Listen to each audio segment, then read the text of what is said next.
Family ബാക്ക്ഗ്രൗണ്ടിൽ നിന്ന് അത്ര പോസിറ്റീവ് ആയിട്ടുള്ള ഒരു ഫാമിലി അല്ല, ഒരു ടോക്സിക് ഫാമിലിയാണ്.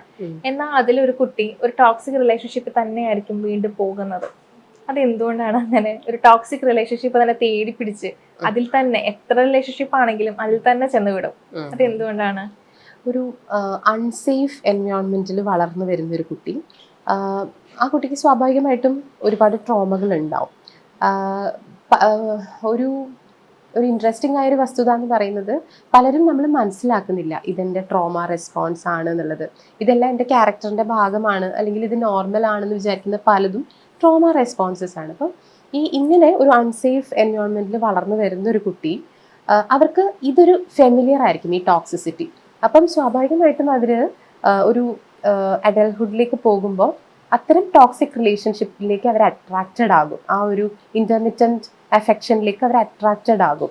മറ്റത് അപ്പം അവർ ഭയങ്കരമായിട്ടും കണക്ട് ചെയ്യുന്നത് ഫെമിലിയാരിറ്റിയും സേഫ്റ്റിയും കണക്ട് ചെയ്യുന്നു. പക്ഷെ അത് ശരിയല്ല. പക്ഷെ അങ്ങനെയാണ് അവർ കണക്ട് ചെയ്തു പോകുന്നത്.